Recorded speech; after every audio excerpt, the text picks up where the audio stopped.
నమస్కారం. నేను మీ Phani Bhaskar, Dilsukhnagar, Hyderabad. Welcome to Pasumarthi Jyothishyalayam. Please do subscribe my channel for more videos. Video నచ్చినట్టయితే లైక్ చేయండి. మీ బంధుమిత్రుల శ్రేయోభిలాషులకి కూడా షేర్ చేయండి. వారికి కూడా ఎంతో కొంత ఉపయోగకరంగా ఉంటుంది. మనము జ్యోతిష్య విజ్ఞాన కార్యక్రమంలో భాగంగా అనేక రకాలైన అంశాలని తెలుసుకుంటూ వస్తున్నాం. వాటిలో భాగంగా గత కొన్ని వీడియోలుగా మనము షోడశ వర్గ చక్రాల గురించి తెలుసుకునే ప్రయత్నం చేస్తున్నాం. ఈ వర్గ చక్రాల ద్వారా మరికొంత లోతైన అధ్యయనం చేయటానికి, పరిశీలన చేయటానికి మనకి ఉపయోగపడుతుంది జాతకము అనే అంశాన్ని మనకి ఋషులు మహర్షులు తెలియజేయటం జరిగింది. రాశి చక్రంతో పాటు నవాంశ చక్రాన్ని పరిశీలన చేస్తాము. అలాగే కొంతమంది ఆరుఢం చూస్తారు, మరికొంతమంది మరికొన్ని పద్ధతుల ద్వారా చెప్తూ ఉంటారు. అలాగే మనం ఇక్కడ తీసుకున్నట్టయితే వర్గచక్రాల్లో కూడా ఒక్కొక్క అంశాన్ని మనం చూసుకోవచ్చు. విద్య, సంతానము, ఆదాయము ఇవన్నీ కూడా తెలుసుకుంటూ మనము ముందుకు వెళ్ళచ్చు. అలాగే వ్యక్తి యొక్క సంపాదన చేయాలంటే అతను చేయు కర్మ, వృత్తి, ఉద్యోగ, వ్యాపార విషయాలు మనం తెలుసుకోవాలి అంటే దశాంశ చక్రాన్ని మనం పరిశీలించాలి. మనకి అడుగుతూ ఉంటారు, ఉద్యోగం ఎప్పుడు వస్తుంది అండి, చదువు అయిపోయిన తర్వాత ఎప్పుడు రావచ్చు అండి, లేదా ఎటువంటి ఉద్యోగం రావచ్చు, ఏ ఏ ఉద్యోగాల్లో స్థిరపడవచ్చు. ఇవాళ రేపు అంతా సాఫ్ట్వేర్ అయిపోయింది కాబట్టి అదే ప్రపంచం అయిపోయింది. ఇదివరకు అలా ఉండేది కాదు. రకరకాలైన చదువులు, రకరకాలైన ఉద్యోగాలు ఉండేవి. అంటే డిగ్రీ చదివే వాళ్ళు డిగ్రీలో బీకామ్, బీఎస్సీ, బీఏ ఇట్లా రకరకాలుగా లాయర్లుగా వెళ్ళేవారు. ఇట్లా రకరకాలైన చదువులు ఉండేవి, రకరకాలైన ఇవి ఉండేవి. కాబట్టి మనకి ద్వాదశ స్థానాల్లో అలాగే నవగ్రహాల ద్వారా రకరకాలైన వృత్తి, ఉద్యోగాల, వ్యాపారాల గురించి మనం చెప్పడానికి అవకాశం ఉంది. ఇవాళ ఏదైనా చదవనివ్వండి, ఇంజనీరింగ్లోనే ఒక 20-30 ఉన్నాయి స్ట్రీమ్స్. వాటిల్లో ఏది చదివినా వాడు సాఫ్ట్వేర్ ఇంజనీరే. మరి చదవటం ఎందుకో అర్థం కాదు. చివరికి వెళ్ళి అదే సాఫ్ట్వేర్లో చేరేటప్పుడు ఇంత చదువు చదివి 4 ఏళ్ల పాటు వాడు చేస్తున్నది ఏంటి అనేది తెలియదు. అలా అయిపోయింది. కాబట్టి ఒకంత మనకి ఇక్కడ దశాంశ చక్రం D10 ఇక్కడ మనం చూసుకున్నట్టయితే ఒక వ్యక్తి, అది స్త్రీ కానీ పురుషులు కానీ, వారు చేసే వృత్తి, ఉద్యోగ, వ్యాపారాలు ఎలా ఉంటాయి, ఉద్యోగాల్లో అభ్యున్నతి అనేది ఎప్పుడు సాధిస్తారు, ఈ రకంగా ఉంటుంది. అలాగే రాశి చక్రంలో దశమాధిపతిని కూడా మనము పరిశీలించాలి. ఆ దశమాధిపతి నవాంశలో ఎలా ఉన్నారు, అలాగే ఈ దశాంశ చక్రంలో ఎక్కడ ఉన్నారు అనే అంశాన్ని మనం చూడాలి. అలాగే ఇక్కడ కొంత మళ్ళీ భిన్న అభిప్రాయాలు కూడా ఉన్నాయి. ఈ రాశి చక్రంలోని దశమాధిపతి దశాంశ చక్రంలో ఎక్కడ ఉన్నాడో చూడాలి అంటారు కొంతమంది. దశాంశ చక్రాన్ని కూడా ప్రత్యేకించి పరిశీలించాలి. అక్కడ దశమాధిపతి ఎవరు, అక్కడ కూడా లగ్నం అనేది ఏర్పడుతుంది కాబట్టి అక్కడ దశమాధిపతి ఎలా ఉన్నాడు అనే అంశాన్ని కూడా పరిశీలించాలి అని చెప్పని మనకి చెప్తూ ఉంటారు. కాబట్టి దశాంశ వర్గ చక్రంలో లగ్నము, దశమాన్ని కూడా మనం ఇక్కడ పరిశీలించవలసి ఉంటుంది అని చెప్పని మనము చెప్పవచ్చు. ముఖ్యంగా వ్యక్తి యొక్క చేసే వృత్తి, ఉద్యోగ, వ్యాపారాలు, అతను చేయు కర్మ, ముఖ్యంగా అంటే కర్మ అంటే దశమ స్థానాన్ని సూచిస్తుంది కాబట్టి ఇక్కడ మనము కారక గ్రహాలు కూడా మనము పరిశీలించుకోవాలి. మనం ముందుగా చూసినట్టయితే దశమానికి కారకుడు మనం తీసుకున్నప్పుడు ఇక్కడ కొంత భిన్నమైన ఇది ఉంది. బుధుడిని తీసుకుంటారు కొంతమంది, శనిని తీసుకుంటారు, గురువుని తీసుకుంటారు, కుజుడు అక్కడ మకరంలో ఉచ్చపడతారు కాబట్టి కుజుడిని కూడా తీసుకుంటారు. మనం బుధుడిని ప్రామాణికంగా తీసుకుని వెళ్ళటం జరుగుతోంది. పరాశరుల వారు చెప్పినట్లు లగ్నం నుంచి ద్వాదశ భావాలకు ఎవరెవరు ఉన్నట్టయితే ఎలా ఉంటుంది అనే అంశాన్ని మనము తీసుకోవటము, చెప్పటం కూడా జరిగింది. కాబట్టి వాటిని బట్టి మనము తీసుకోవటం జరుగుతోంది. ఇక్కడ ముఖ్యంగా తీసుకుంటే రాశి చక్రంలో లగ్నం కంటే సప్తమ స్థానం బలంగా ఉండరాదు అని చెప్పారు. అలాగే రాశి చక్రంలో లగ్నం కంటే వ్యయస్థానం బలహీనంగా ఉండాలి. అంటే సప్తమం ఇక్కడ బలహీనం పడింది అంటే ఇక్కడ సప్తమం బలంగా ఉండరాదు అని అంటే, సప్తమం అంటే ఆపోజిట్, బయట వాళ్ళు, ఆపోజిట్ వాళ్ళు, వీళ్ళు మీ మీద ఎక్కువగా బుల్డోజ్ చేసేస్తారు. కాబట్టి లగ్నం బలంగా ఉండాలి అని చెప్పని ఇక్కడ చెప్పడానికి అది. అలాగే రాశి చక్రం లగ్నం కంటే వ్యయస్థానం అంటే మనకు వచ్చిన దానికంటే వ్యయం ఎక్కువైందనుకోండి, అది కూడా ఇబ్బంది. కాబట్టి వ్యయస్థానము బలహీనంగా ఉండాలి అని చెప్పని ఇక్కడ మనకి చెప్పటం అనేది ఉంది. అలాగే వ్యక్తి యొక్క నిలకడ, స్థిరత్వము ఇవన్నీ కూడా రాశి లగ్నాధిపతిపై ఆధారపడి ఉంటుంది. అలాగే దశాంశ చక్రములను కూడా ఆధారపడి ఉంటుంది.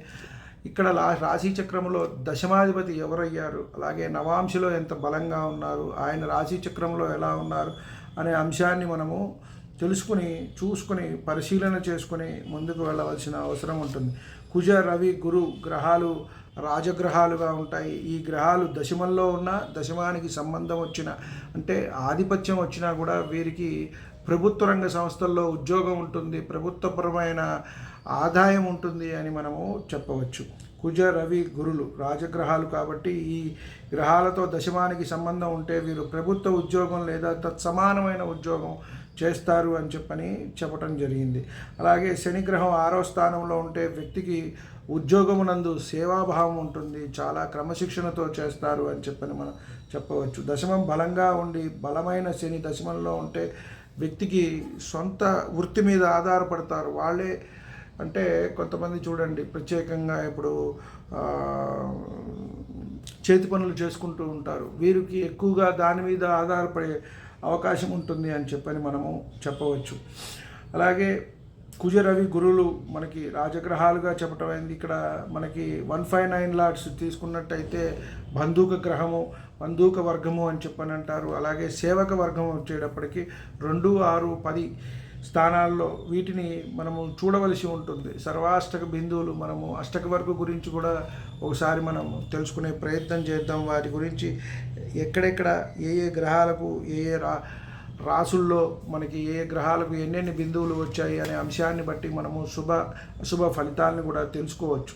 వాటిని బట్టి మనము 159 స్థానాల్లో బిందువులు ఉంటే వ్యక్తికి తన సొంత వృత్తి లేదా వ్యాపారం ఉంటుంది అని మనం చెప్పవచ్చు.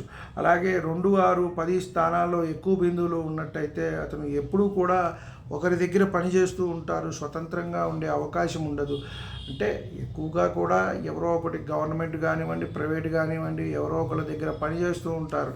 కొంతమంది బయటికి వచ్చి కంపెనీలు స్టార్ట్ చేసుకోవటము లేదా సొంతంగా వ్యాపారాలు చేయటము ఇలాంటివన్నీ కూడా ఉంటుంది కాబట్టి ఇక్కడ చూడాలి. అలాగే మనము ఈ దశమానికి కనెక్షన్ వచ్చినప్పుడు దశమాధిపతులు ఎవరైతే అయ్యారో వారిని బట్టి ఏ వృత్తులు ఉంటాయి అనే అంశాన్ని మనం చేసుకోవటం జరిగింది. దాన్ని బట్టి రవి నుంచి మనము కేతువు వరకు కూడా రాహుకేతువులకి స్థానాలు లేవు, శని వరకు కూడా ఏ వృత్తులు వారు స్వీకరించవచ్చు అనే అంశాన్ని మనం గత వీడియోల్లో చెప్పుకోవడం జరిగింది. మనము అలాగే దశమంలో ఉన్న గ్రహాలని బట్టి కూడా రవి నుంచి కేతువు వరకు కూడా ఉన్నప్పుడు వారు ఎటువంటి వృత్తులు చేస్తారు అనే అంశాన్ని కూడా మనము చెప్పుకోవడం జరిగింది.